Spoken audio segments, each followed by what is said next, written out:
Good morning, everyone. I'm going to get started by just welcoming all of you guys. Welcome to our class today.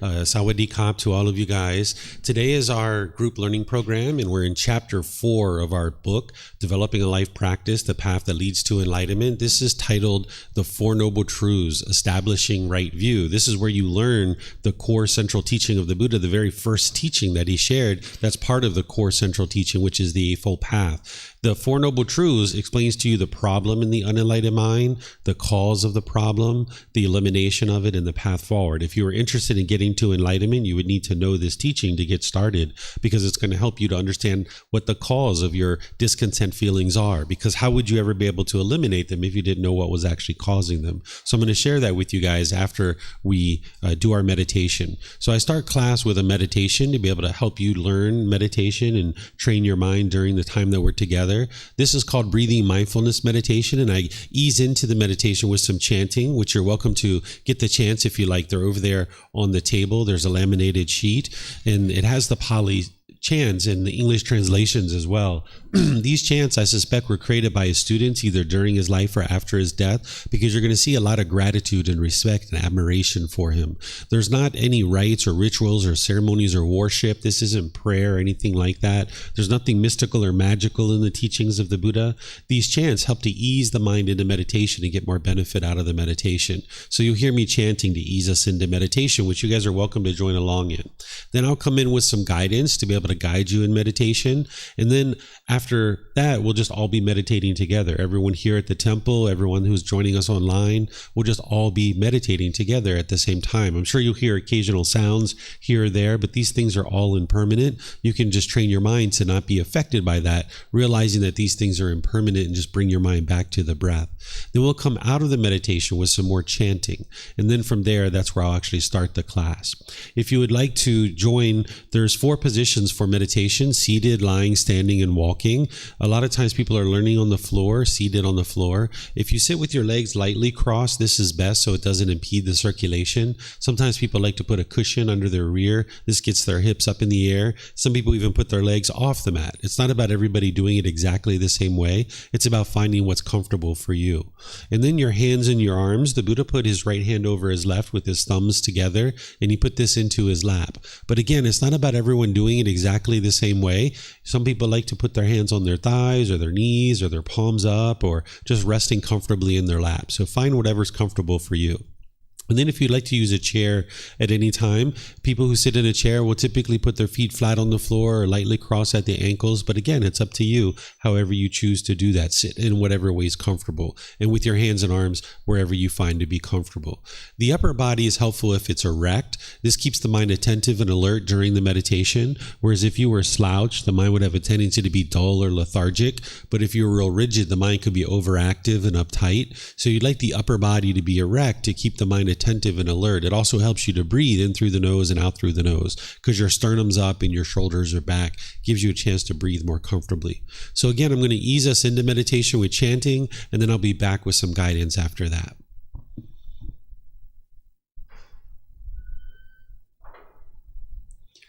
Arahang Samma Sambuddha Mahakawa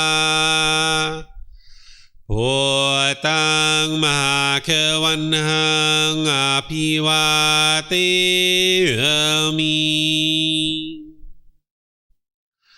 Sawakato Mahakawata Dhammo Dhammang Namasami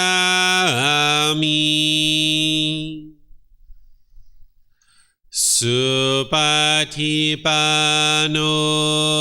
Mahakavato Sāvaka Saṅkho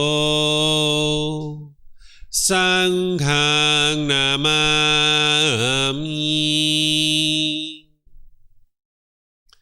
Namo Tassa Bhagavato Arahato Samma Sambuddhassa นะโมตัสสะภะคะวะโตอะระหะโตสัมมาสัมพุทธัสสะนะโมตัสสะภะคะวะโตอะระหะโตสัมมาสัมพุทธัสสะอิติปิโสมะคะวะอะระหังสัมมาสัมพุทโธวิชาจารนังสัมมุโนสกาโตโรกาวิตุอนุเตโรปุริสาดัมมาสติสัตตาตาวามานุสนังโพโตภาควาติ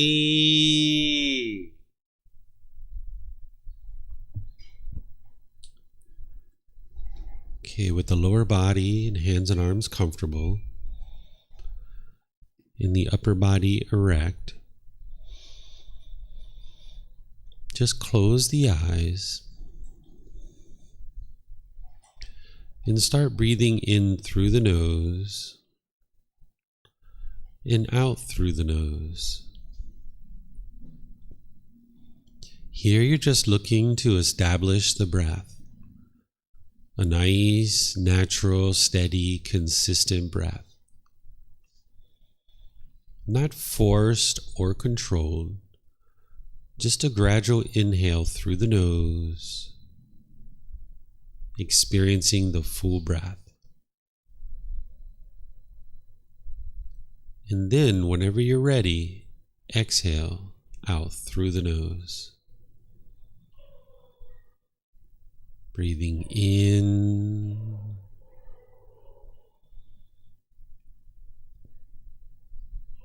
and out.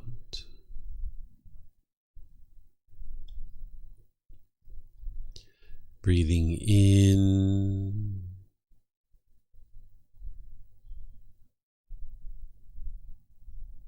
and out.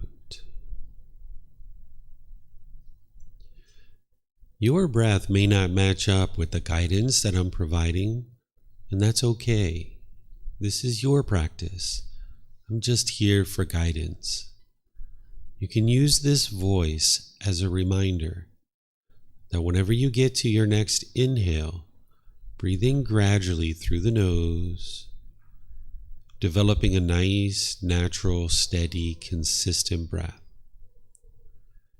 And then, whenever you're ready, exhale out through the nose, experiencing the full breath.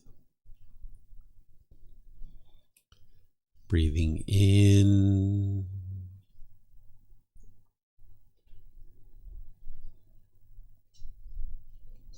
and out.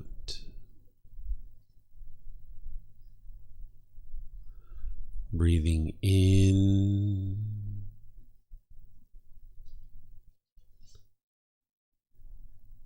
and out.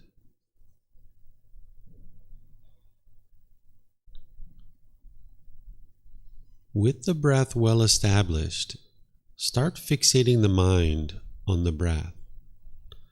Either the sound of the breath coming into the nose, or the sensation of air moving over the skin into the nose. The breath is the present moment. Fixate the mind on the breath, the present moment. Breathing in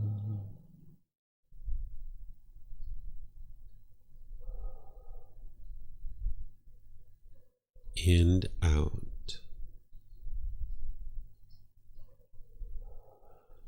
Breathing in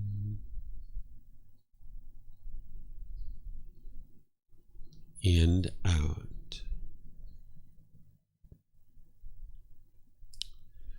With the mind fixated on the breath, whenever you notice that it moves off the breath, cut that off, let it go, and come back to the breath, the present moment. No need to observe the thought, label it, judge it, analyze it, or even try to figure out where it's coming from. Whenever you notice that the mind is moved off the breath, cut that off, let it go, and come back to the breath, the present moment. Breathing in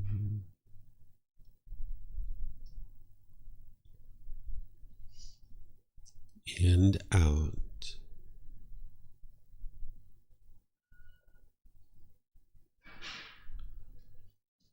Breathing in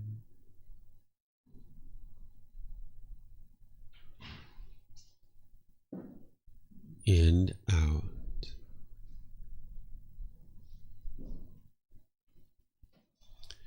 I'm going to be quiet now and let you do this work of focusing on the breath, cutting off and letting go anytime the mind moves off the breath. You have nowhere to go. There's nothing to do. No one needs you right now. This is your time to focus on the breath. Breathing in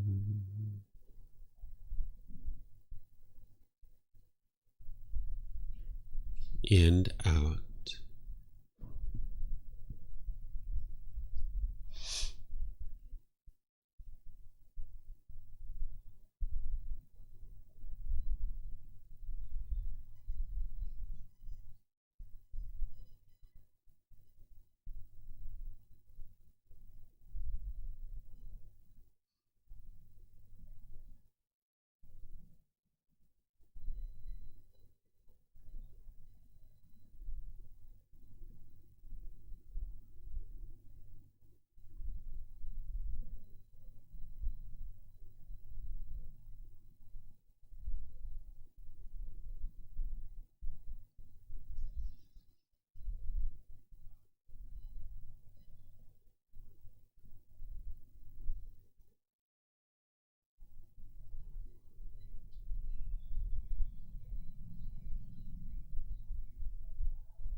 อะระหังสัมมาสัมพุทโธมหะเกวาพุทธังมหาเกวันนังอภิวาเทมิสวากขาโตมหาเกวตาธัมโมธัมมังนามัสสามิสุปฏิปันโนมหาเกวโตสาวกสังโฆสังฆังนามามินะโมตัสสะภะคะวะโต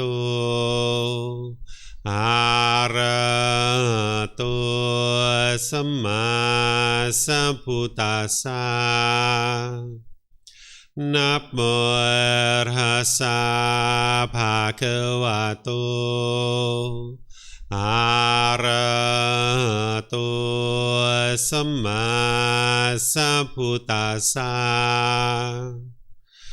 นะโมตัสสะภะคะวะโตอะระหะโตสัมมาสัมพุทธัสสะอิติปิโสมะเกวาอะระหังสัมมาสัมพุทโธวิชาจารนังสัมมุโนสัคคะโตโรกาวิตุอนุเตโรปุริสาธัมมาสติสัตตาตวามนุสนังพุทโธภควาติ Okay, if you guys would like to slowly make your way out of meditation. Once again, welcome to all of you guys here at the temple. Welcome to everyone online. Sawadee Kap. Good morning. Nice to see all of you guys.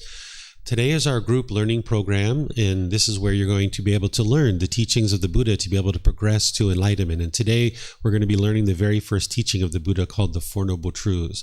But before I share this, I would like to help you guys that haven't been here before to know that there's a bathroom in the back of the room, the very last door on the right. You're welcome to use it at any time. Just feel free to help yourself. There's even bathrooms outside the classroom. If you follow the main signs in the temple complex, it'll take you around to the main bathrooms in the temple.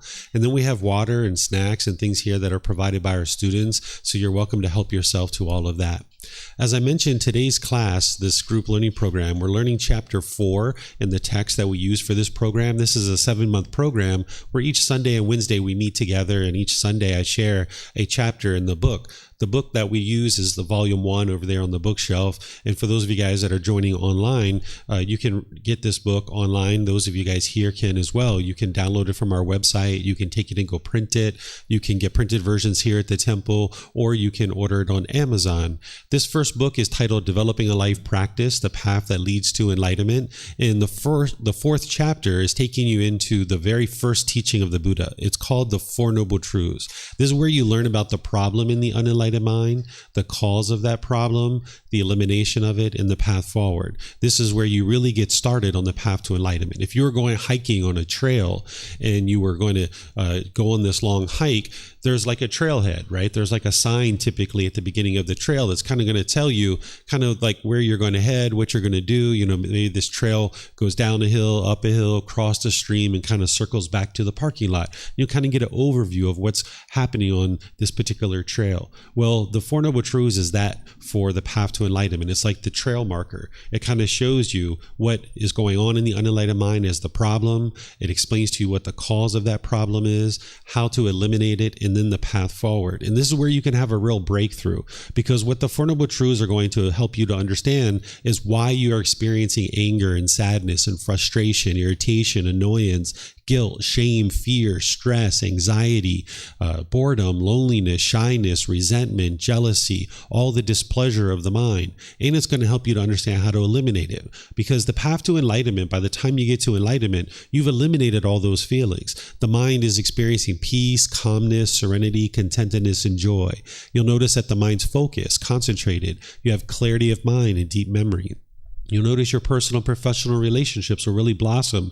They'll be at ease because you're no longer being bitter and harsh and hostile in your relationships. You're eliminating your ego and not putting yourself above others and talking down to others and thinking that you're so great and so wonderful and everybody else around you is maybe ignorant or stupid. Instead, you learn how to be humble and have harmonious relationships with others. And as you train your mind to get to this point, you'll see the results for yourself as your mind and your life is becoming more and more peaceful. Nothing on the path to enlightenment with the Buddha's teachings is based in belief. You're not believing a bunch of things and then hoping something good happens when you die. Instead, you're learning now in this life. You're investigating and examining his teachings. You're reflecting on his teachings to independently verify them, and you're practicing them by integrating them into your life. This is why we meditate and do other things, that as you're training your mind and you're uprooting certain causes and conditions or pollutions in the mind that are producing these feelings, then your mind is moving more and more to peace. So because you're learning, reflecting, and practicing now in this life, you're experiencing the results now in this life.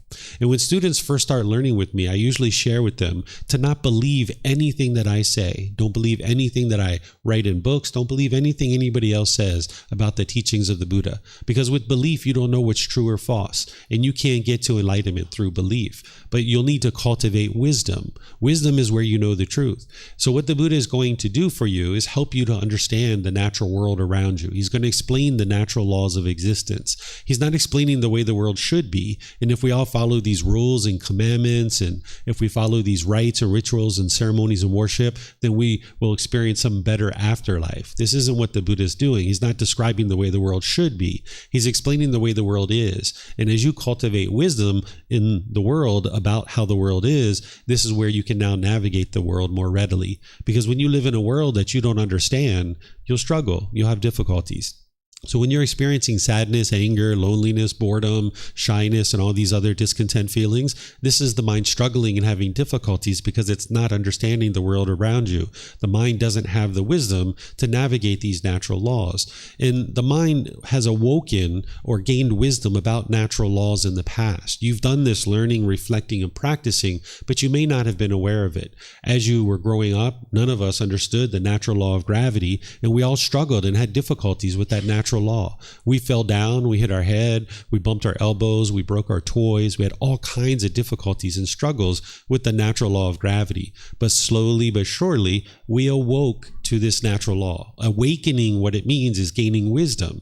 And as we gained wisdom of the natural law of gravity, we started making wiser decisions that produced wholesome results. We started tying our shoes a bit tighter. We started looking at the surface of the sidewalk as we walked. We stopped being so giddy and bouncing around like a kid. We started getting to the point where we could climb ladders and ride bicycles and get on airplanes and travel all over the world because we understood this natural law of gravity. We were fully awake to it. We have wisdom of it. So by the time we were 10, 12, 14, we were at ease and we were peaceful with this natural law of gravity. And this natural law of gravity affects you whether you're aware of this natural law or not. When we were 1 year old, 2 years old, 3 years old, we didn't know anything about the natural law of gravity, but it still affected us whether we were aware of it or not. These natural laws that the Buddha taught, it's the same thing. They're affecting you whether you're aware of them or not. And there's no being or entity overseeing these natural laws or controlling them. They just exist. And when you lack wisdom wisdom of these natural laws, you're going to naturally struggle and have difficulties, just like you did with the natural law of gravity. But you can awaken to these natural laws. You can gain wisdom of them. And that's what I'm going to share with you. I'm going to start helping you to understand through the Four Noble Truths to be able to awaken to what's actually causing your discontent feelings, so that then you can actually eliminate them. Because if you don't know what's causing them, you wouldn't be able to eliminate them. In the unenlightened state, we will typically blame others for the feelings that we experience. And as long as you blame others for your anger and sadness and frustration, you'll never actually solve this problem. You'll never eliminate your anger and sadness and frustration and all these other discontent feelings, because it's not other people that are causing these feelings. It's something in your own mind, which I'm going to help you to be able to learn today. And then you don't believe what I share. You can independently reflect on it and verify all the things that I'm going to share with you today. And where you have difficulties doing that, just raise your hand and let me know that you have questions. For those of you guys here at the temple, if you would like to ask a question, we have microphones in the white bowl here. If you could use a microphone, we'll be able to hear you here at the temple. They'll be able to hear you online as well.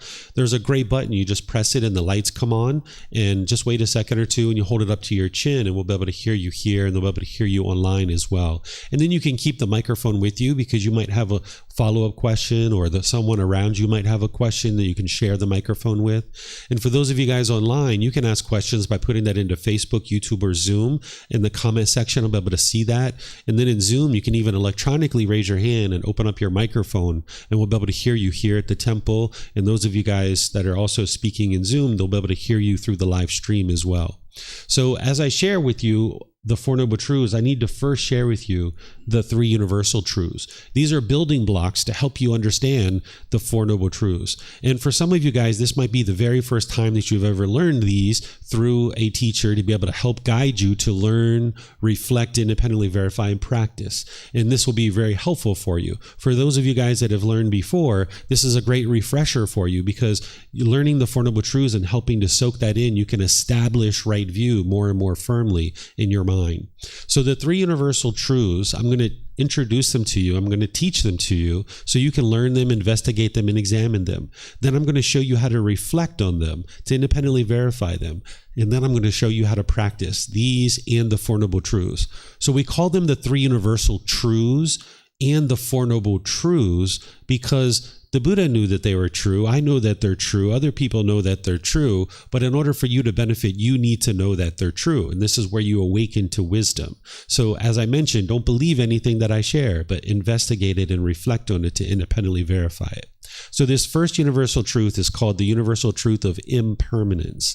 This is where you're learning about how things arise, they change, and they fade away. The Buddha is explaining the world around you, that everything around you that you can see, that you hear, that you smell, that you taste, that comes into contact with the body, and anything that goes through the mind in terms of your thoughts and feelings and so forth, these are all impermanent.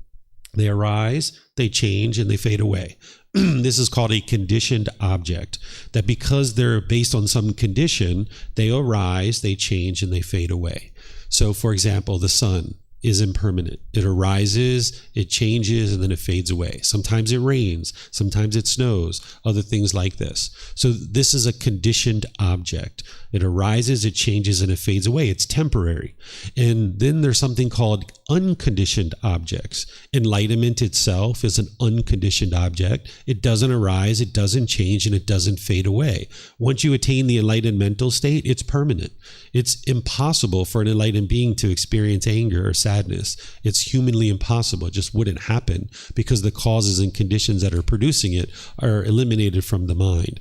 And also the natural laws of existence that the Buddha taught, they are unconditioned objects too. These natural laws, they existed during the lifetime of the Buddha, and they exist now too. So this is why his teachings that he taught 2,500 years ago are just as applicable today as they were 2,500 years ago, because these natural laws haven't changed. The memories of people's minds and the books and things like this, those have all changed because they're conditioned objects. But the actual natural laws themselves, they haven't changed. So his teachings are timeless. So there's this universal truth of impermanence that is explaining to you conditioned objects, that they arise, they change, and they fade away. And I'm sharing with you all these things in the world around you are all impermanent. Okay, so you don't believe that. That's just what I shared with you as part of your learning, your intellectual understanding. But now you move this into reflection and you start trying to independently verify this. The way you try to independently verify it is that if you can find something around you that is permanent, then you've disproven this and it's not true, right? So you start with something that you're familiar with. You ask yourself, is this body permanent or is it impermanent? If this body is permanent, that means it stayed the same your entire life. It's never changed. If this body is impermanent, then it means it's constantly changing.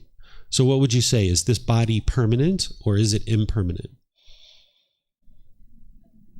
Impermanent? Okay, I'm hearing a lot of impermanent, shaking your head, right? Okay, so this body's impermanent, right? The hair is constantly growing. We cut it. It grows some more. You get a mole. You get a pimple. Our skin complexion changes. Our hair turns from one color to another color. Our teeth come in. They fall out. We get cavities or we have them taken out, right? We get a little bit of fat here and there.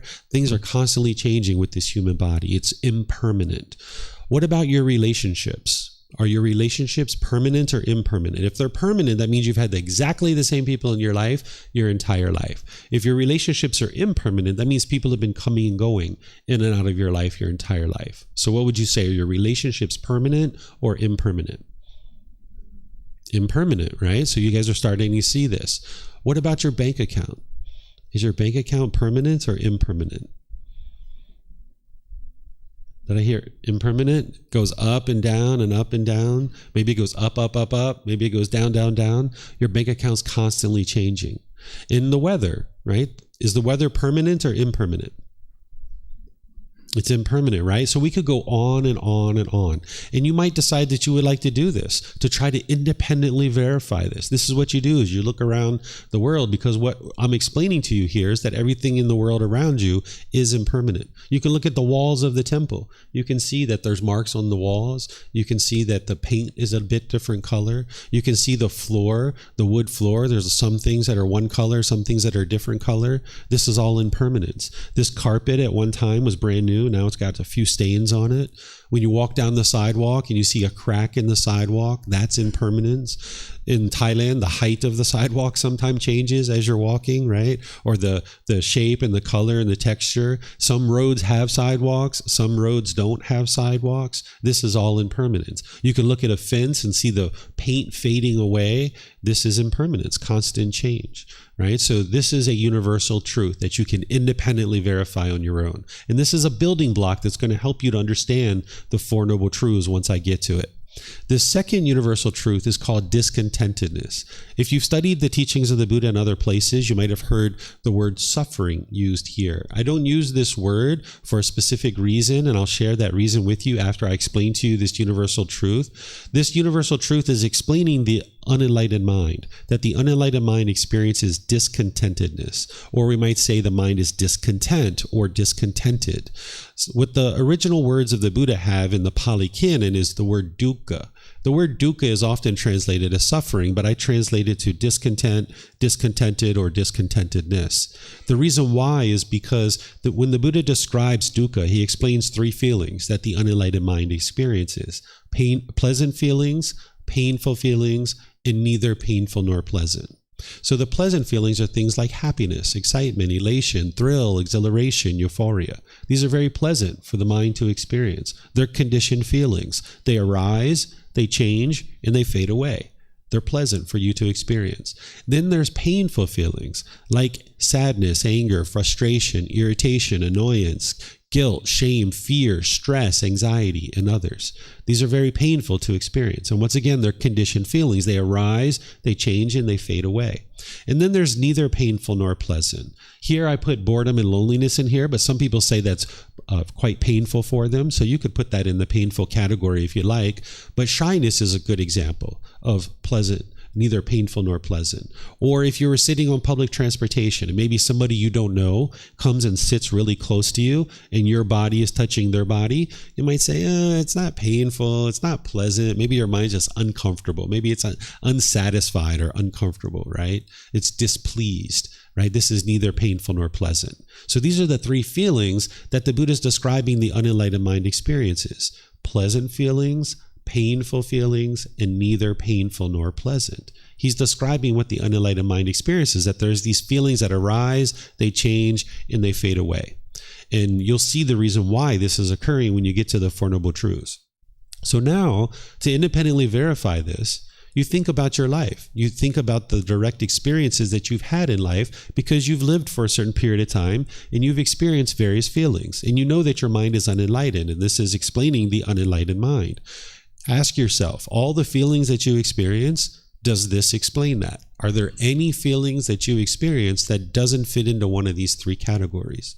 Pleasant, painful, or neither painful nor pleasant? Okay, so the goal of the path to enlightenment is to eliminate discontent feelings, which is conditional feelings, basing your inner feelings on some condition. You're eliminating conditional pleasant feelings, which means you can only be happy if certain conditions are met. In the unenlightened state, if this condition is met, and this condition is met, and this condition is met, and this condition is met, then you will be happy. By the time you get to enlightenment, you can be happy all the time. You can be joyful all the time. You have unconditional happiness. But in the unenlightened state, if your bank account balance is this, if the weather is this, if your boss does this, if your mom and dad do this, if this particular thing happens, then you will be happy. And the amount of time that you can be happy becomes less and less and less and less as certain things grow in your mind, certain things that you want. You're going to see this in the Four Noble Truths. But by the time you get to enlightenment, you're beyond all of that. So in the unenlightened state, you might wake up and you see it's sunny and you get so happy and so excited. Yay, it's sunny. I'm going to go hiking today and spend time with my friends outside. This is going to be so fun.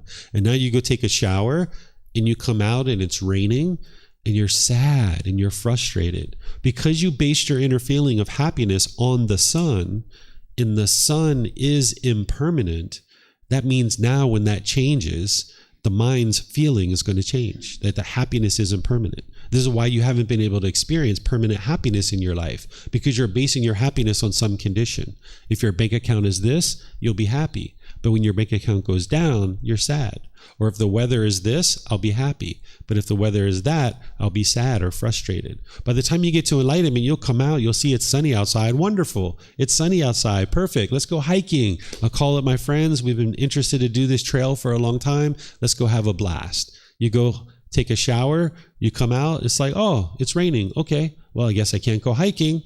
So maybe we'll go to the mall. Maybe I'll invite my friends over for dinner. I'll make some food for them. Maybe I'll stay home and read a book. You can maintain your happiness because you were already happy when you woke up in the morning. It was unconditional happiness. It wasn't based on any condition. So therefore, it can be permanent. And when I get to the Four Noble Truths, you'll understand more about this. So some people refer to this as suffering, the universal truth of suffering. But I don't refer to it that way because the word suffering represents the painful feelings really well. The anger, sadness, frustration, all those others, you'd probably say you were suffering when you're experiencing that. But when you're experiencing happiness, excitement, elation, thrill, exhilaration, euphoria, you probably wouldn't say you were suffering. Or those neither painful nor pleasant feelings. If somebody that you didn't know came and sat really close to you and your body was touching their body, you probably wouldn't say you were suffering in that situation. The mind's uncomfortable, but it's not suffering. Or if you were shy, you probably wouldn't say you were suffering. So that's why I don't use the word suffering, because it only represents 33% of what the Buddha was teaching. And if you're missing 66% of a teacher's teachings, how would you ever be successful in getting to the ultimate goal of enlightenment? So by understanding this as discontent, discontented, or discontentedness, then you understand the full spectrum of feelings that the Buddha is describing here when he's describing the unenlightened mind. Then there's this universal truth of non-self. This is actually a solution to one of the problems that the Buddha discovered in the mind. The Buddha discovers 10 individual problems in the mind. He refers to them as the 10 fetters. What a fetter is a shackle and a chain and a ball that keeps a prisoner trapped in a certain place. This is how they would keep prisoners trapped in ancient times. Nowadays, we have jail cells and jails and prisons. We keep people in those kinds of places. But during ancient times, they didn't have those. So they would just put a fetter around your ankles, a shackle and a chain and a ball, and it would keep you confined to a certain area. So these 10 fetters or these 10 pollutions or taints or defilements are keeping the mind trapped in the unenlightened state. And part of your journey to enlightenment is to learn about those 10 fetters, and then the Buddha provides you the tools and techniques to eradicate these or eliminate them from the mind so you can purify the mind of these pollutions. And this is where the radiance and the joy and the brightness of the enlightened mind will start to shine through. So the first fetter or the first pollution or taint is called personal existence view.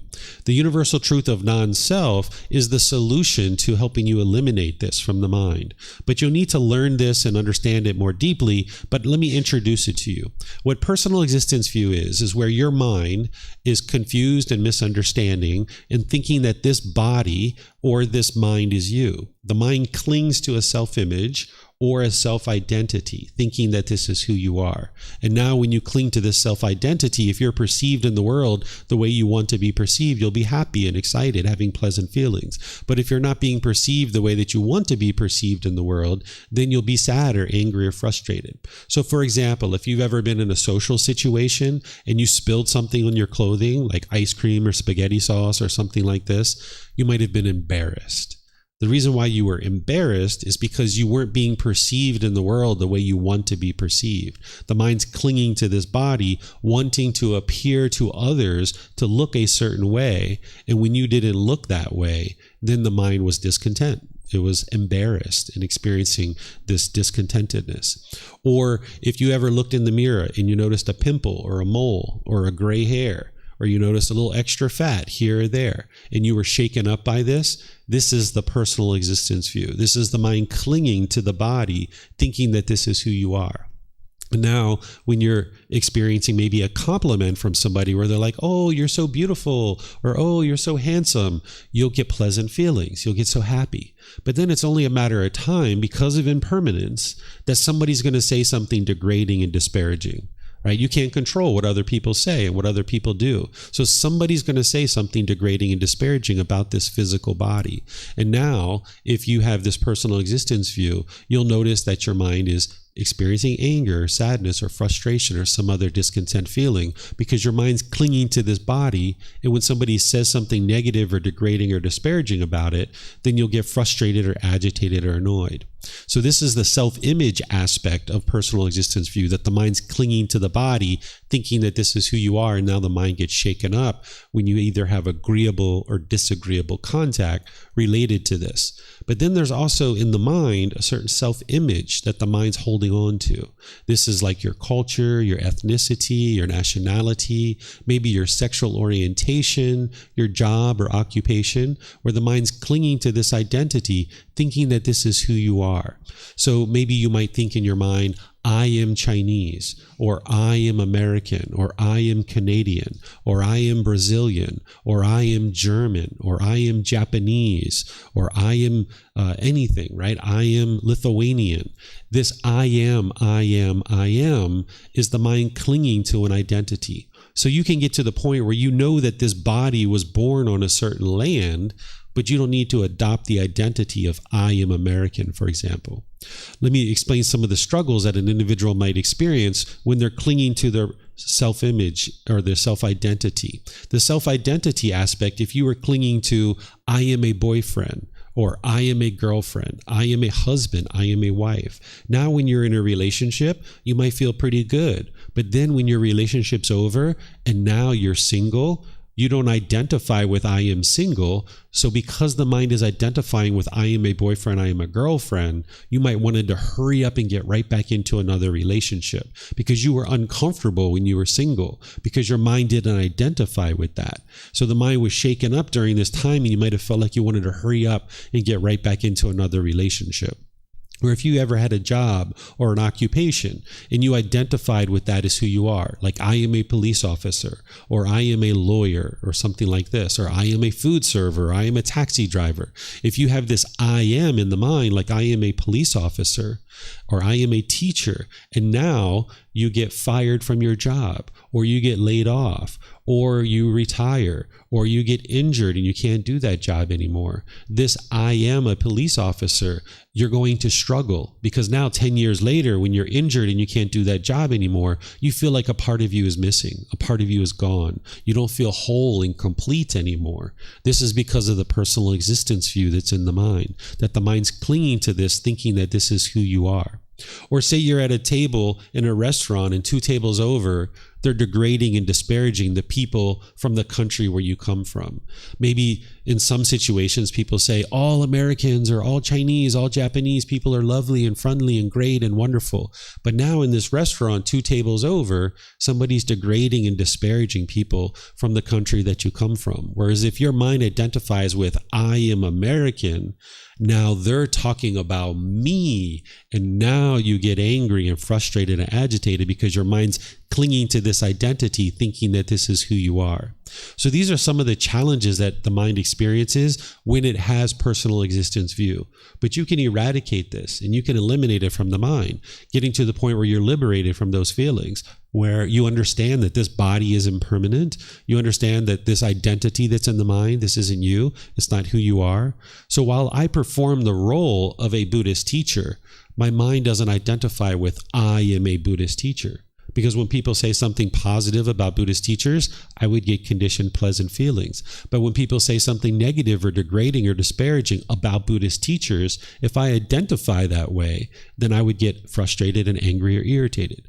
And the same thing about this body. I understand that this body was born on a land that we now refer to as America, but it hasn't always been called America, right? And my mind doesn't have to adopt an identity of I am American. I can just understand that, hey, the body was born there, but that doesn't mean that's who I am as a person. I don't need to adopt that as an identity in the mind. So you can train your mind to let this go. And it takes time to more readily understand what personal existence view is and implement the solution, which is the universal truth of non-self. Oftentimes students don't understand this when I first start talking about it. It often takes multiple conversations to understand it. But this universal truth of non-self, what it's explaining to you is that there is no self, that this body isn't you, this mind isn't you, and you don't need to form feelings based on this body and based on this mind. You don't need to form inner feelings based on how people are talking about this body or this mind. So sometimes people get to the point where they say, I don't even know who I am anymore. I need to go somewhere and find my true self. Sometimes people come to Thailand. They would like to find their true self because they don't know who they are anymore. And what the Buddha is explaining to you in the universal truth of non-self is that there is no self. You can't find yourself because there isn't one. Someone might come to Thailand. They might find new friends. They might find new hobbies, new activities. They might find a new job. But none of those things are you. That's not who you are, right? Somebody might go back to their home country like, I found myself. You haven't found yourself because there isn't a self. You found a new job. You found a new occupation, new hobbies, new activities, new friends. But none of those things define who you are as a person. But in the unenlightened state with personal existence view, you will adopt these things as who you are, thinking that this is who you are. And then when those things start changing, you'll struggle because the mind was holding on to these things, thinking that this is who you are. And now when all this change starts occurring, the mind struggles. So this is a little bit about the universal truth of non-self, where the Buddha is saying there is no self. This body isn't you. This mind isn't you. The feelings and emotions that you have, that's not who you are as a person. The choices and decisions that you make in life, that doesn't define who you are as a person. But if you cling to these things that you've done in the past, thinking that this is who you are, you'll feel guilty. You'll feel shameful, perhaps, about the unwise decisions that you made in the past. And the Buddha teaches you to let all that go, that those decisions don't define who you are today. So this is just a little bit on this particular topic. But now let me show you how to independently verify this and reflect on it so that you can know that it's the truth. But then later on in your development on the path to enlightenment, you're going to need to understand this a lot more closely. So think about yourself when you were a child, when you were a teenager, early adulthood, and then now. Think about yourself. Has that been exactly the same? Your personality, your character, who you think you are as a person? Has it been exactly the same that whole time, or has it been constantly changing? What would you say? Has it been exactly the same or constantly changing? It's changing, right? So there you can see there's no permanent self because it's been constantly changing. If your arm was amputated and you only had one hand and one arm, are you less of a person? You only have one hand and one arm now because your arm is amputated. Are you less of a person? No. A couple of people saying no. Okay. So are you less of a person? Okay. So some people will usually say no, right? So intellectually, the mind can understand that this body isn't you, but the mind's confused in the unenlightened state because of this personal existence view that when someone says something about this body in a negative, degrading way, you get upset, you get irritated, you get annoyed. But intellectually, you can understand that this body is not you. Because if this body was you, when I asked you about amputating of the arm, you would say, yes, I'm less of a person.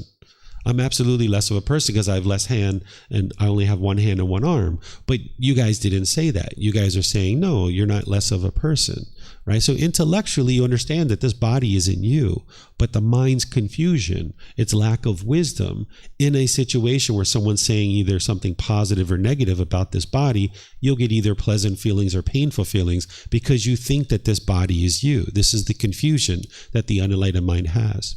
Here's another way that you can independently verify the universal truth of non-self is point to yourself. Where are you? Can you point to yourself? Oftentimes people will point here, right? Or they'll point here. Yeah, that's very common, right? So look at what you're pointing to. If you're pointing here, you're literally pointing to a shirt. That's what you're pointing to. So if I took off my shirt and I hung up the shirt in my hand like this, and I pointed to it, is that David? That shirt you're wearing, is that you? Is that who you are? Most people say no. Okay, so throw away the shirt. That's not you. That's not who you are. Okay, point to yourself. Someone might point again. Okay, what did you point to? You pointed to skin. Okay, so if we took off the skin and we held up the skin and pointed to it, is that you? Is that who you are? That skin you've got? Is that who you are? That skin, that's you? Yeah, you say no, right? So, okay, we throw away the skin. The skin is not you. So what else do we got? Point. There's ribs, there's bones, there's muscle tissue, there's organs, there's fluid. None of those bits and pieces and parts are you. But again, the mind's confusion is it's going to cling to these things, thinking that this is who you are. And the mind struggles in the unenlightened state because of this. Okay, so this is a little bit on the universal truth of non-self. These are the three building blocks that are going to help you understand what I'm going to now teach you as the Four Noble Truths. But before we move on, I would like to pause and see if there's any questions. So if you guys have questions, again, if you could use the microphones here, or those of you guys online, if you could ask questions by putting it into Facebook, YouTube, or Zoom, or in Zoom, raise your hand electronically and open up your mic and you'll be able to ask questions. So are there any questions here or online? Yes, ma'am. You can take some mics back there and you guys will have access to those.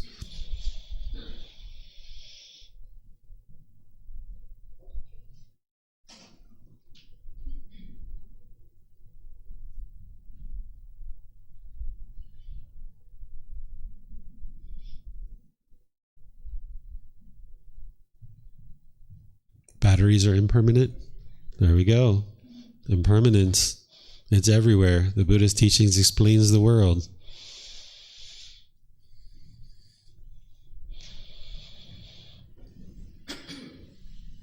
So if we're not our body and we're not our mind and we don't have a self, then are we consciousness? What are we?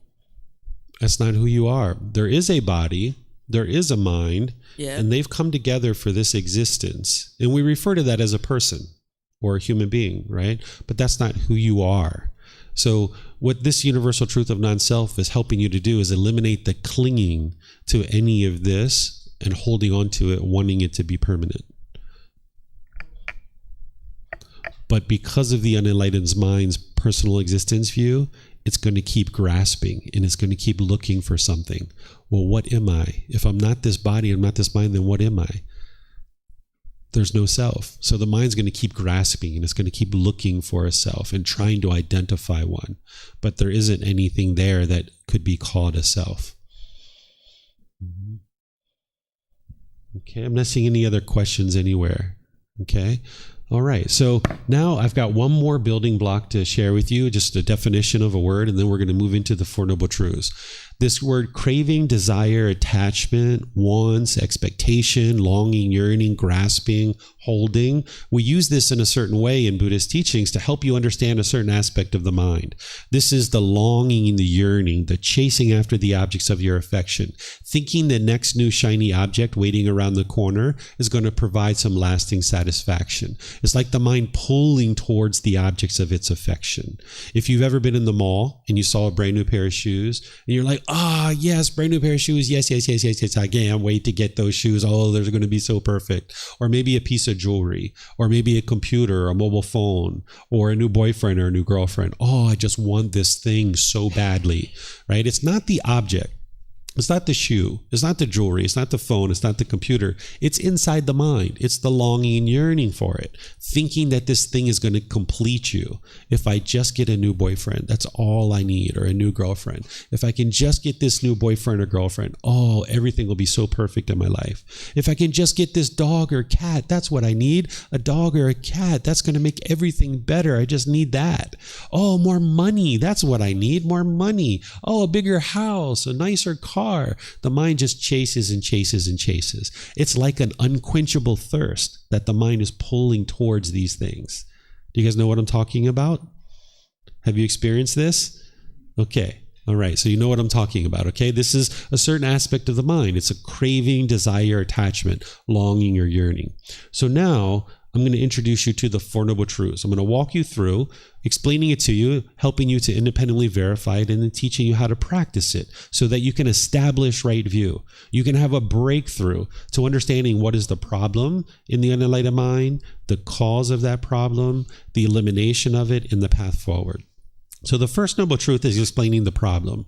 The problem is that everyone that is unenlightened will experience discontentedness. That's the problem you're experiencing. The mind's shaken up by those conditioned feelings. The mind's experiencing pleasant feelings for a period of time. You feel so happy and excited, but you get sad and frustrated, irritated, and annoyed. The mind's going up and down and up and down. This is the problem in the unenlightened mind.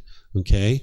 And everybody who's ever been born experiences this. So you're not a bad person. You haven't done anything wrong. You don't have to feel guilty and shameful about it. Every single person who's ever been born experiences this discontentedness. Okay, this is the problem, the first noble truth. The second noble truth is explaining the cause and why these things occur. Discontentedness is caused by our own cravings, desires, attachments, because the mind wants everything to be permanent when everything in the world is impermanent. So I'm going to explain that a few times, and I'll give you some examples so you can independently verify it. So that discontentedness, the pleasant feelings, the painful feelings, and the neither painful nor pleasant, they are caused by the mind's craving, the desire, the longing, the yearning, the wanting things to be a certain way. And if the mind gets what it wants, it gets those pleasant feelings, happiness, excited, elated. If it doesn't get what it wants, it gets painful feelings like sadness, anger, frustration, and others. And it's being caused by this mental longing and strong eagerness. Again, if the mind gets what it wants, it gets pleasant feelings. If it doesn't get what it wants, it gets painful feelings. And typically in the unenlightened state, we will blame these feelings on other people. But it's actually being caused by your own mind. It's being caused by your own craving, your own desire, your own attachment, the longing, the yearning. So let me give you some examples. When you first got together with a boyfriend or girlfriend, things were wonderful. You got all these pleasant feelings, happy, excited, elated. Right? They're showing you affection. You're going out to the movies, maybe going to dinner, maybe having some great conversations, maybe some walks in the park. You might even be having intimate contact. All these pleasant feelings associated with having this relationship. But now the relationship goes on for a period of time and you guys break up. The relationship's over. Now you're sad. Now you're frustrated. Now you're angry. Now you're lonely. Now you're bored. Why? Because the mind's craving. It's desiring, it's holding on, it's wanting this relationship to be permanent, when in reality, this relationship was always impermanent. But the unenlightened mind lacks wisdom. It doesn't understand the universal truth of impermanence. It doesn't understand this relationship is impermanent. It is going to come to an end. Even if you guys were together for the rest of your life, more likely than not, one of you would have died first. And if your mind's holding on and craving permanence, when the relationship's over, now you'll struggle and you'll have difficulties. Oftentimes people think it's love that's causing those painful feelings. It's not the love. So when grandma and grandpa die and you're upset and you're grieving and you're sad, again, you're not a bad person. You haven't done anything wrong. It's just that the mind's holding on and wanting permanence. If grandma and grandpa are alive, I'm getting what I want. My craving, desire, attachment is being fulfilled. But when they die, the unenlightened mind doesn't like that impermanence. Because they were born, they have to die. This is impermanence. Every single one of us are going to die. We arise, we change, and we fade away. Love is a genuine interest in seeing all beings be well. That doesn't cause painful feelings. What's causing the painful feelings is holding on to grandma and grandpa, wanting them to be permanent. Same thing is true if you've ever been to a wedding and maybe a brother or sister or somebody close to you got married. If you got sad and grieved at the wedding, this is because you're holding on, wanting them to be permanent. Or maybe people around you were crying and upset because they're holding on, wanting them to be permanent.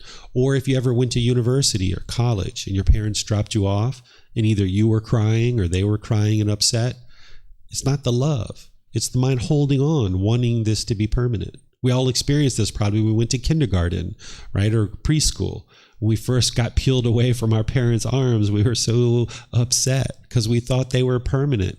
Same thing happened when we were in the womb. We were in the womb enjoying this wonderful environment, and all of a sudden we got pushed out into the world. We experienced this impermanence, and we were craving this permanence.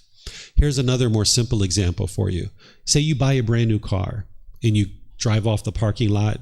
Lovely car. It's the best car, the one you always dreamed of owning. And now you're driving down the road feeling all these pleasant feelings.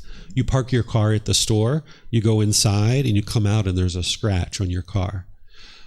Oh my goodness, frustration, anger, sadness, whatever is going through your mind. You're so irritated, right? Well, it's not the scratch that's causing it.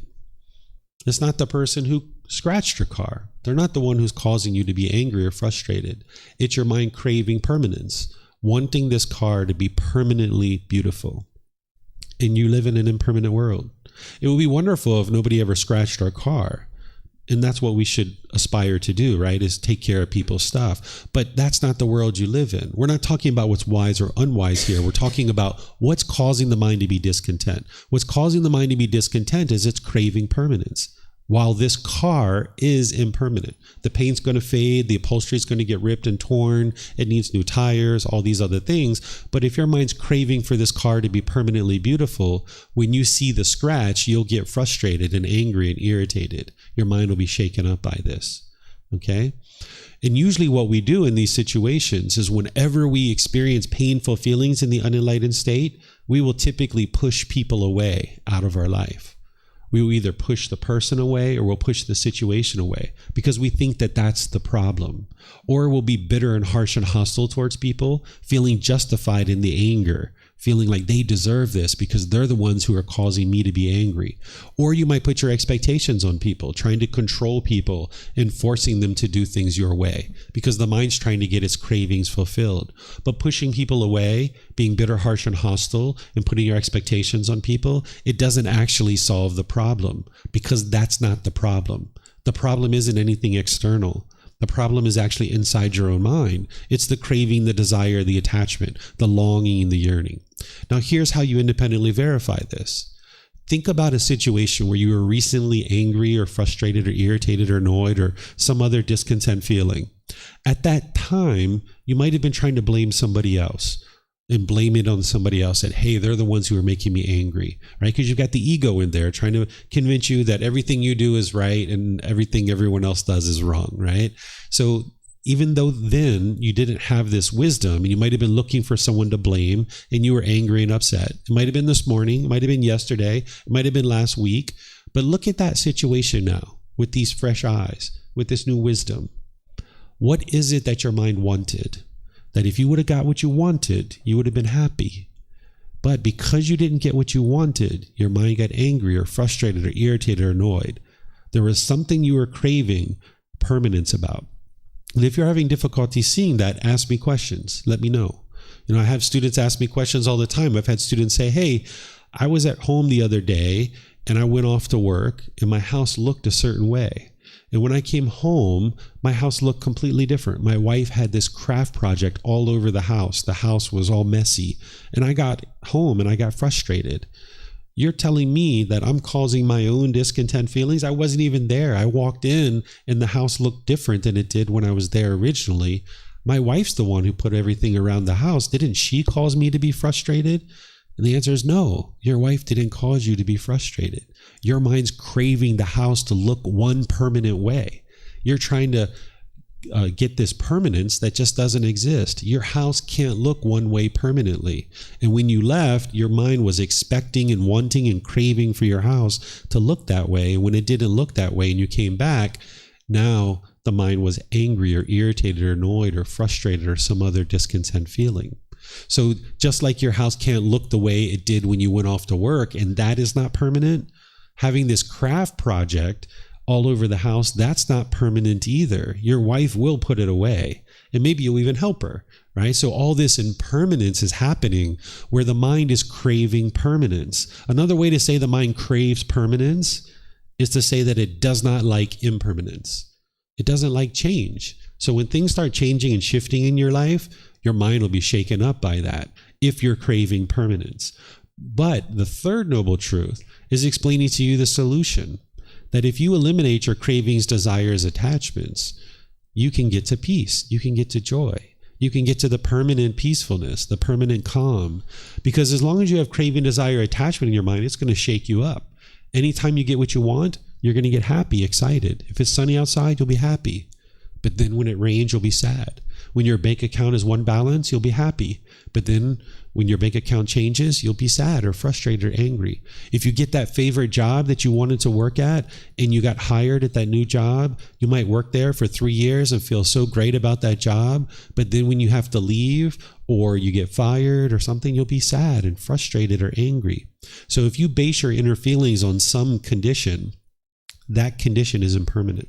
So if you base your happiness on the sun, you're going to get painful feelings because the sun isn't permanent. If you base your inner feelings on a boyfriend or girlfriend, you're going to get painful feelings because that boyfriend, girlfriend is not permanent.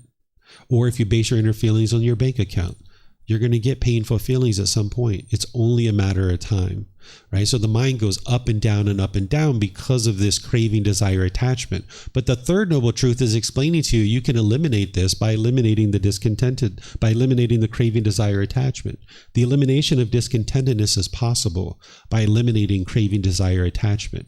We have specific teachings that target craving, desire, attachment, like breathing mindfulness meditation, which we did this morning.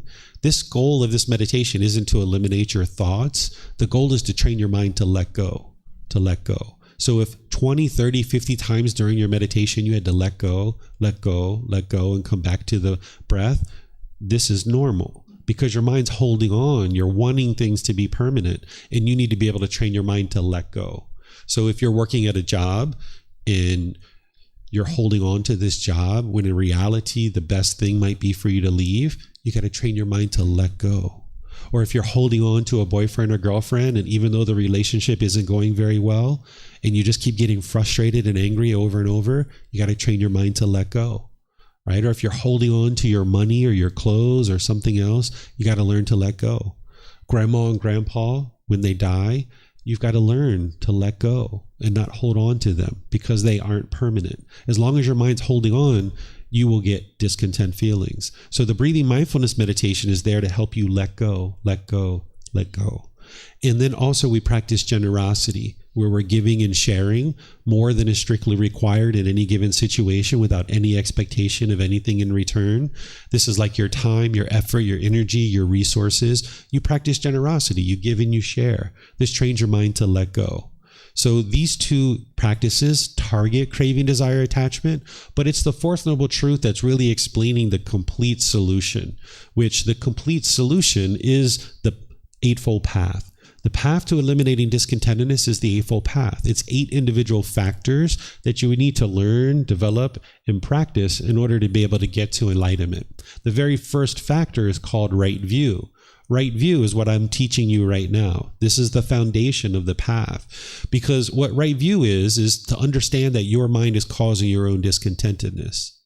What wrong view would be is that somebody else is causing you to be angry. And as long as you have wrong view, there's no way you can get to enlightenment. You can't eliminate your discontent feelings as long as you have wrong view. If your view is that other people are causing you to be angry, then you're going to want to go around and train 8 billion people to do things your way. You're going to want to train everyone in the world to do things your way. And when they do things your way, you'll be happy. And when they don't do things your way, you'll be sad and frustrated. So there's a lot of people in this world that you need to train. You're going to have training program all over the world to train people to do things your way. Or you could just train one mind. The option's yours. Do you want to train 8 billion or you would like to train just one, right? And it's going to be challenging enough to train just one. So establishing right view is to establish the understanding and the wisdom through your own direct reflection that your mind is causing these discontent feelings. I know that we've all been in arguments before where we were adamantly advocating and telling people how they are causing us to be angry. And we were telling them that you have to change. Mom, dad, brother, sister, boyfriend, girlfriend, children, people around you, you're adamantly arguing with them, trying to convince them how what they're doing is wrong and they're making you angry. But all those arguments, all those times you've ever been doing that, you had wrong view. You didn't understand that it was your own mind that was causing this. And when other people are trying to convince you that you're causing them to be angry, this isn't actually true. You're not causing other people to be angry. They're causing it themselves. So just like you cause your own discontentedness, they cause their own discontentedness too. But as long as you don't accept responsibility for your emotions and your feelings and you keep blaming it on everyone else, this is wrong view and you'll never be able to fix it because it's not the actual problem. So that's why when you push people away out of your life, it doesn't solve the problem. You just get angry or irritated or annoyed about something else. That's only a matter of time. Or if you become angry and bitter and harsh towards people, they choose to leave out of your life because they're not interested in being around that. And that doesn't solve your problem. Or if you put your expectations on people and try to control them and force them to do things your way, that doesn't solve the problem either because you can't convince 8 billion people to do things your way. It's just not possible. So as long as you push people away, you're bitter, harsh, and hostile, or you put your expectations on people, you'll never actually solve your discontentedness. But when you establish right view and you understand that it's your own craving, desire, attachment that's causing these discontent feelings, and then you implement the tools and teachings that the Buddha shares in order to fix it, then you can actually see real results. You'll actually be able to see in situations where you were once angry and frustrated and agitated or annoyed, your mind doesn't experience that anymore because you've trained your mind. So the teachings of the Buddha, as I mentioned, it's not about a bunch of beliefs. It's not about a bunch of rites, rituals, ceremonies, and worship. It's not about a bunch of rules or commandments. It's about learning the wisdom of this natural world around you so that you can awaken to these natural laws and understanding what's truly causing the challenges and difficulties in your life. And you need to be able to look inward and see objectively that it is your own mind that's causing these discontent feelings, and you can independently verify it through your experiences. And where you're having trouble doing that, let me know. Students raise their hands sometimes in classes and let me know. They say, hey, my wife messed up the house. Didn't she cause me to be angry? And I'll just help you to understand. So there's these 8 factors of right view, right intention, right speech, right action, right livelihood, right effort, right mindfulness, and right concentration that the Buddha teaches. This is like dialing these into your life more and more closely so that then you can get a better and better quality mind. It's kind of like a speaker system. If you dialed this speaker system in with these 8 dials and you tweaked it, you would get better and better quality sound out of the speakers. And your mind is the same way, that when you dial this into your life closer and closer, you'll be able to see that it produces the beneficial results, that it produces the qualities of the peace and the joy.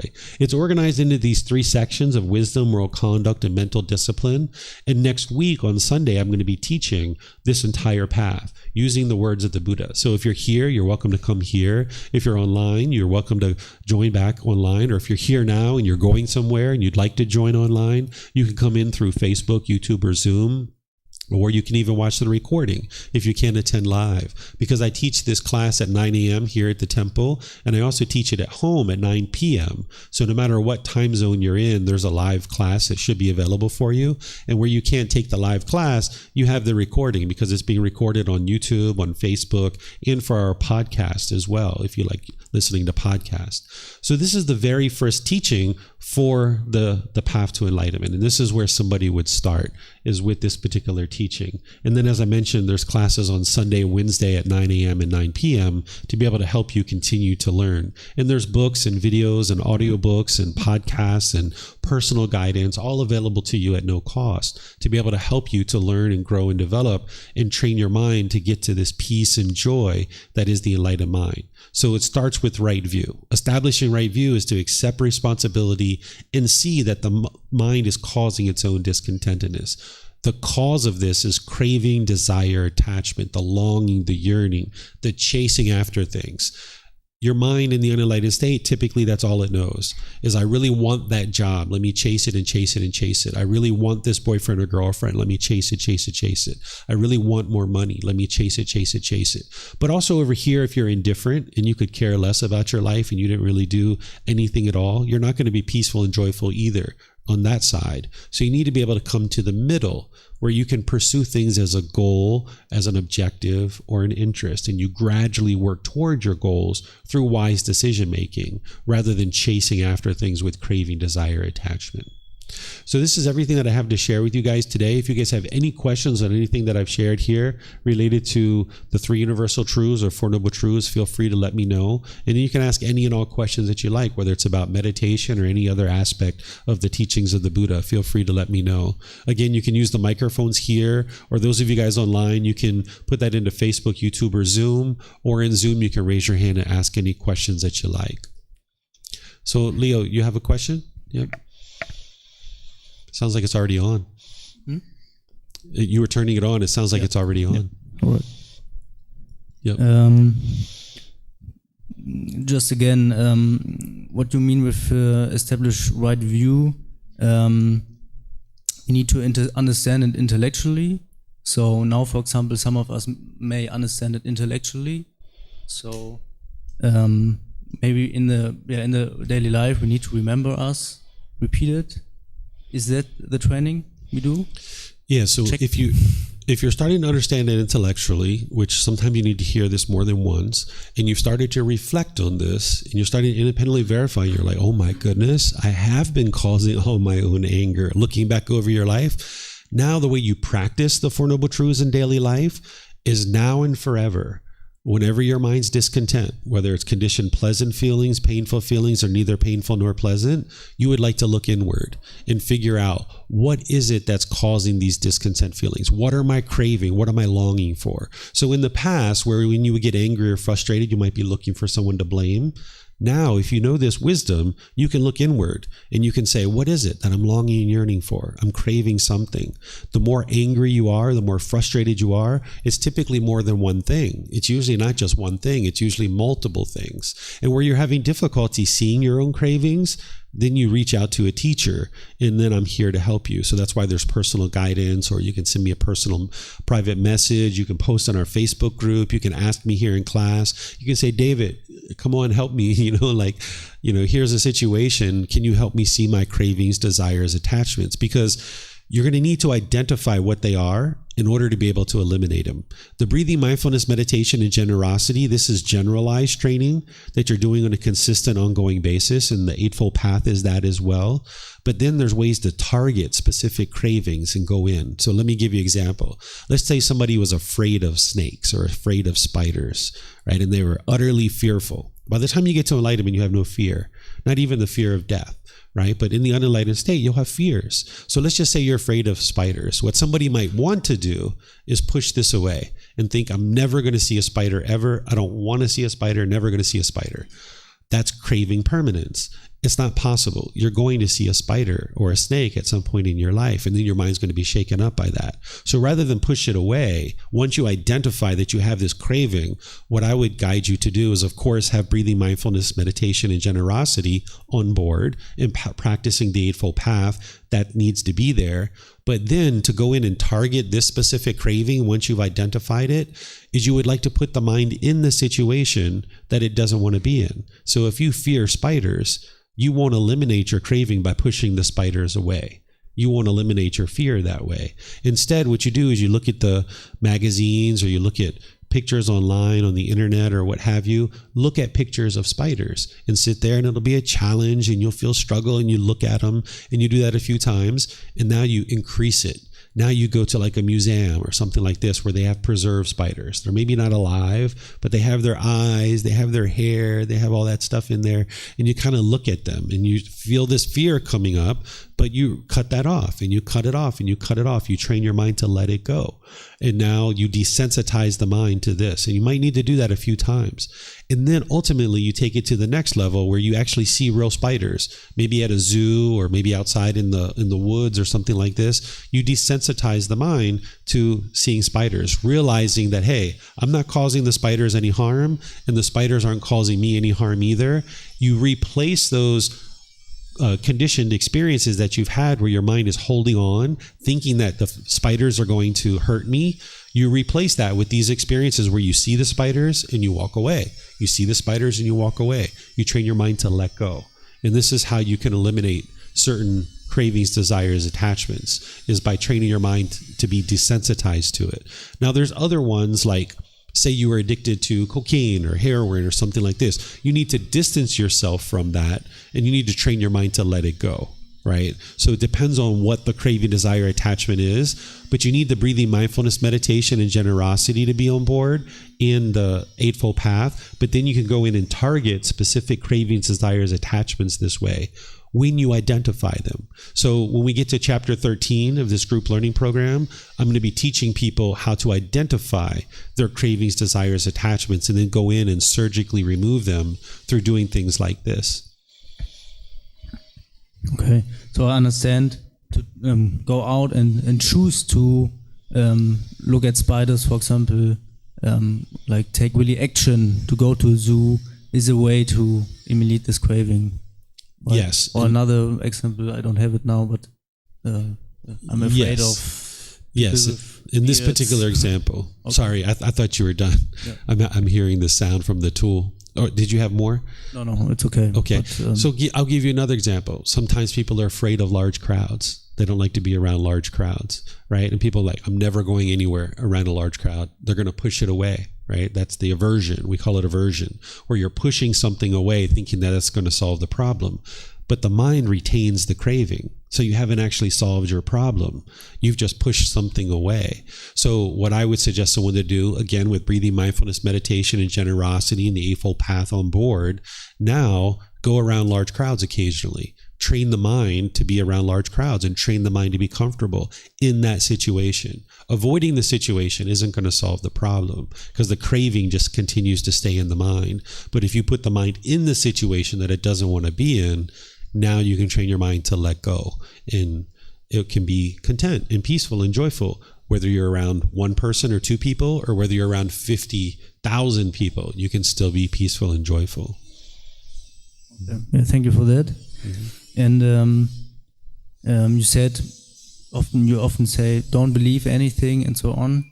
But I ask myself, isn't it good if we have belief and trust, for example, in the teacher, to have the motivation to do this teaching, to put effort in the Buddha's teachings?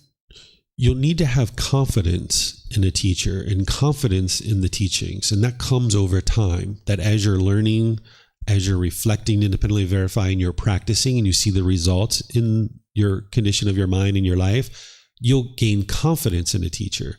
But you should never believe something. Belief is just, you're just believing something. You don't know if it's true or false. Your mind's just convinced you to believe it. Belief isn't going to lead you to any beneficial results because you don't know if it's true or false. Your mind will be shaken up. So I don't know if you grew up in Germany with the idea of Santa Claus. Did you guys grow up with that? Yeah, I didn't believe it, I think. Yeah, so people will believe, like when they're growing up, will believe in Santa Claus, right? And we just have this belief in Santa Claus, and we feel so great about this belief, and we get these presents, and we see all these different things on TV and things, and we believe in this Santa Claus. Well, then at some point we get the truth, right? And now when we get the truth, we know with 100% certainty that Santa Claus doesn't exist. But in that period of time, our mind's shaken up because our belief get rocked. We realize like, whoa, this was a false belief. So our mind gets shaken up by this, that when we find out that it's untrue, right? And now that you don't believe in Santa Claus, it doesn't matter how many people in a red suit with a long beard that you see in the mall. It doesn't matter how many Christmas carols you hear on the radio or how many movies you watch that have Santa Claus. You know with 100% certainty, there's no such thing as Santa Claus. Nobody can ever convince you otherwise. No matter how much somebody tries to convince you that Santa Claus exists, you just know he doesn't exist. And now your mind's stable, it's steady, it's unshakable. Where before, when you had a belief, your mind was shaken up. But now, because you know the truth and you have wisdom, your mind isn't shaken up on that topic. So when you have belief about the world and you speculate about the world and you don't know the natural laws, your mind can be shaken up. It can waver. But when you see the truth of these natural laws and you can see 100% with wisdom what is happening in this world and all these natural laws, now your mind can be stable and steady and unshakable. Nobody can convince you otherwise because you know the truth, because you've independently verified it for yourself. It just feels for me, if I have belief, that I have more motivation to do it. And maybe then I fall on my head again and, oh shit, that was not the right thing. But then I have to deal with that, right? It's maybe also a good training, but if I have the belief, okay, I think that's the right training. Come on, I do so much effort. And then because I believe it, I have so much motivation, and then I see, wow, okay, maybe it's really right. Isn't that maybe a good beginning way? If you're looking to belief for motivation, then you're going to get shaken up because you're going to find out that these beliefs are not true. At some point, your beliefs are not going to all be true because they're just beliefs. You haven't independently verified them. If you're looking for motivation and encouragement and ambition, it's got to come from wise decision making. That's the way an enlightened being is going to function. In the unenlightened state, yeah, you'll have beliefs. Yeah, you might be motivated by those beliefs, but then you're going to feel let down. You're going to feel disappointed when you realize that your beliefs were false. But that's the discontentedness. That's the shaking up. You can get to the point where you're motivated and you have ambition and you have enthusiasm based in wise decision making, based in truth. And now when you go forward with that, you know with 100% certainty what is the truth, and then you won't fall down. It's like a house of cards over here, if you understand that analogy. If you build a house with a set of playing cards, the wind can blow and fall down. It's so easy for that house of cards to fall down. But over here, if you build a solid foundation with nice solid walls and a roof, now that doesn't fall down because you know the truth and nothing can shake up your mind. So I would encourage you to eliminate beliefs, but you don't do that by bringing in new beliefs. You bring in the wisdom to see that your beliefs are untrue. One of the first beliefs that you're going to need to eliminate is the belief that other people are making you angry.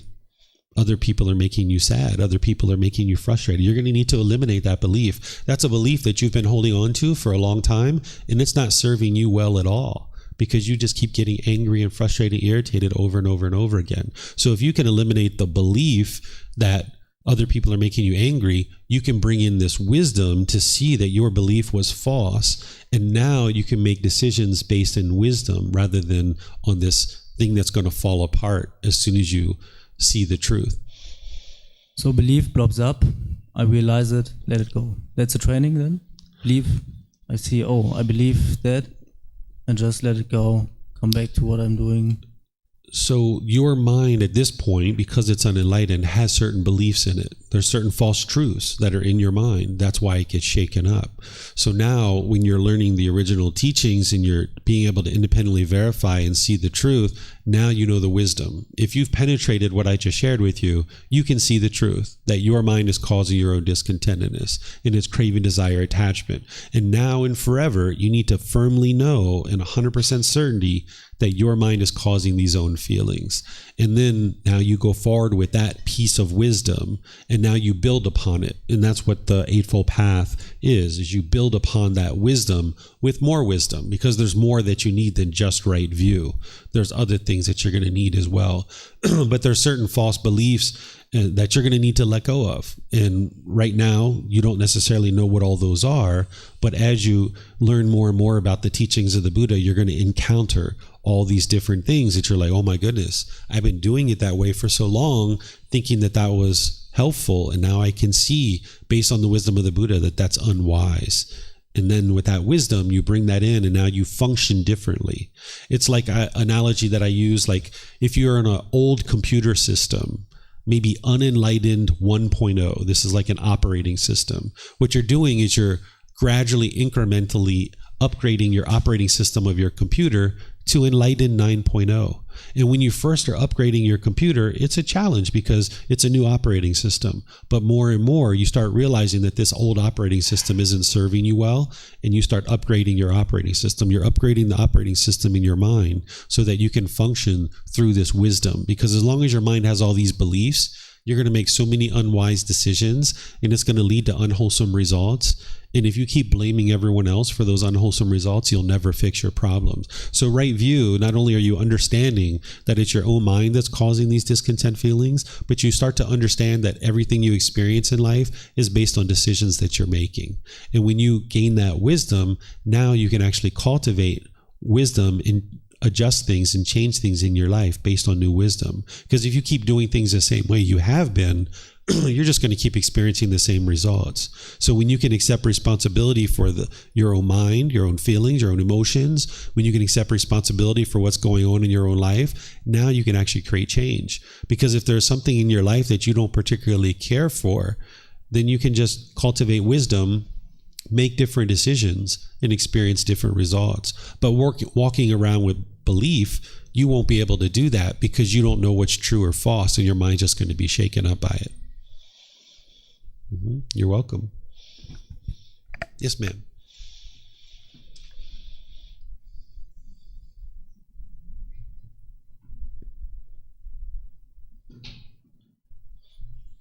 You have to just press it and hold it for a second or two.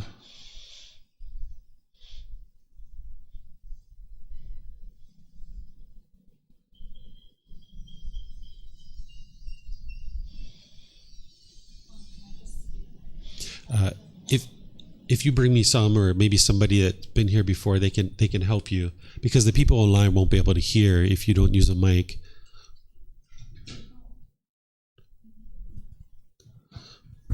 Okay, it says the way is to eliminate the desire and cravings, but my question is, if I completely eliminate my desire, will I lose the motivation to pursue better stuff or better life?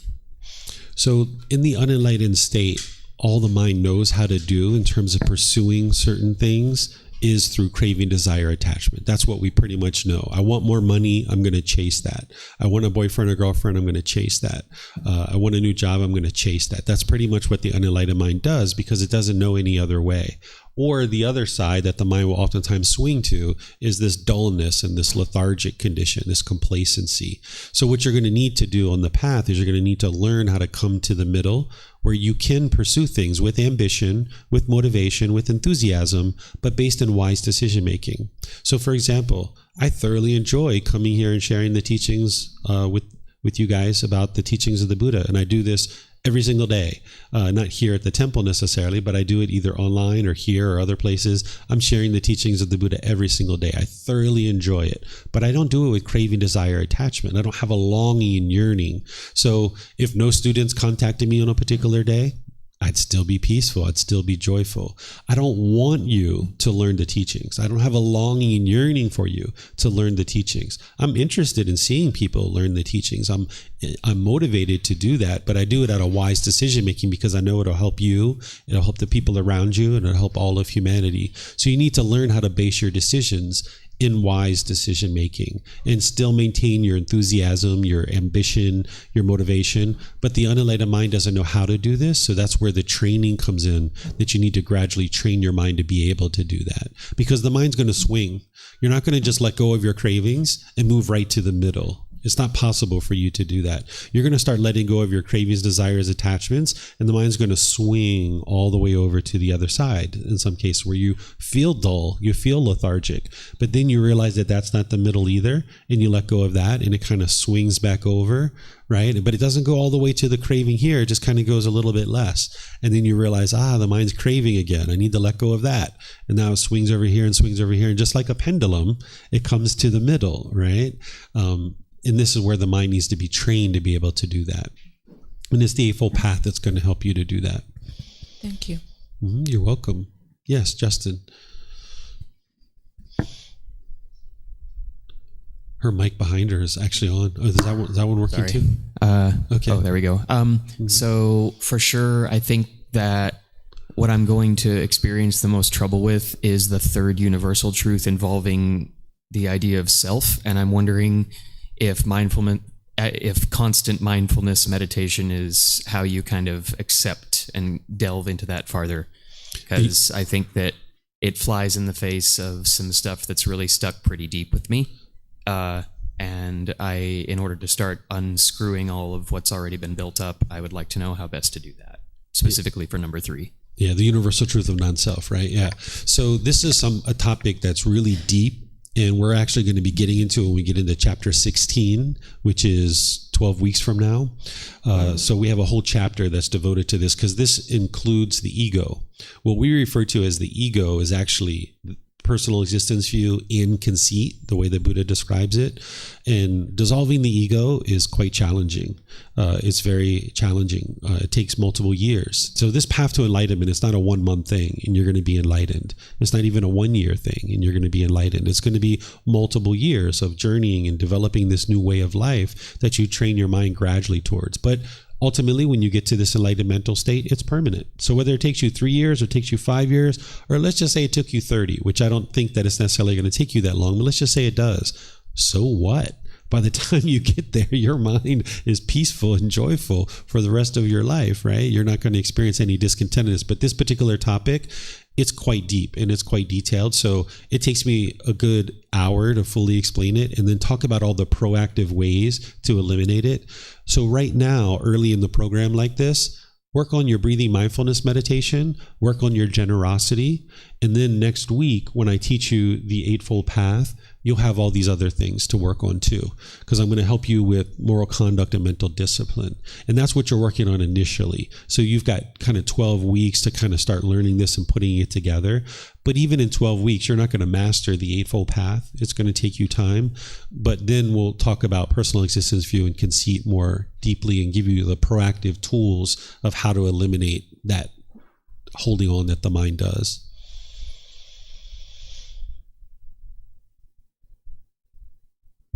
Thanks. Thank you for clearing that up. I'm pretty okay with the idea of, I guess, I'm not sure how having a soul or not having a soul comes into play here, but that is not the part that's going to get me the most. It's about the thought experiment about releasing like your clothes and it's your skin and then it's your bones and it's like, what is it? And that, thank you.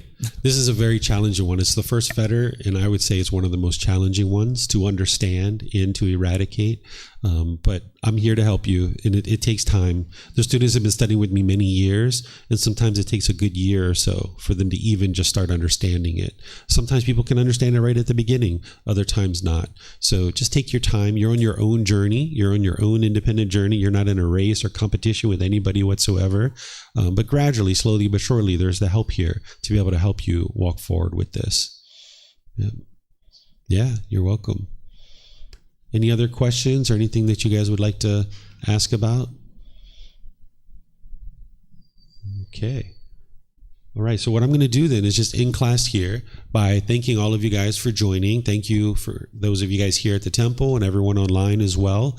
As you guys would like to learn more, there's plenty of opportunity for you guys to do that, whether it's our regular classes on Sunday, Wednesday, and Saturday, or the various courses and retreats that we have. You're always welcome to attend live here at the temple or attend online. There's books and videos, podcasts, audiobooks, personal guidance. All these things are available to you at no cost. It's all accessible by our website at buddhadailywisdom.com. And you can even talk with me and come have any questions that you have. I'm more than willing to help you as you would like to get deeper and deeper into this. This is the last struggle of all struggles. The teachings of the Buddha is to heal from what hurt you so that you never need to hurt ever again. But you need to first understand what did hurt you, because oftentimes we think it's something external. What's hurting you is inside your own mind. So when you understand that what's hurting you is inside your own mind, and you get the tools and techniques about how to eliminate it, then you can actually eliminate it and see the real results. So this path to enlightenment is a path with a journey with yourself, even though there's no self, right? It's a journey. It's of inner discovery, of inner work.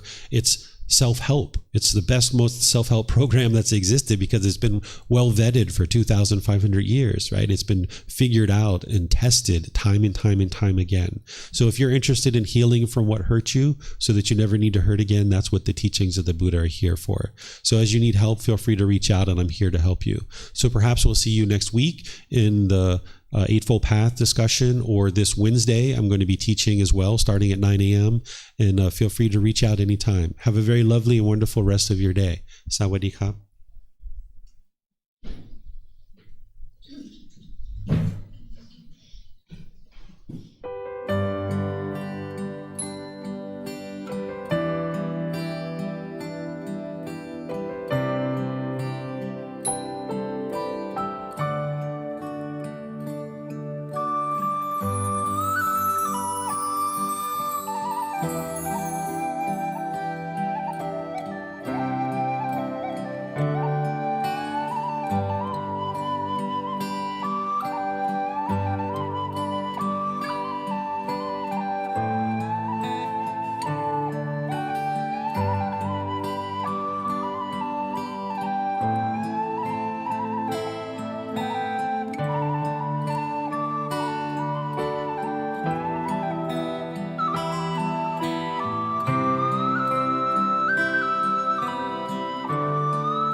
Thank you again for watching. Enjoy your meditation.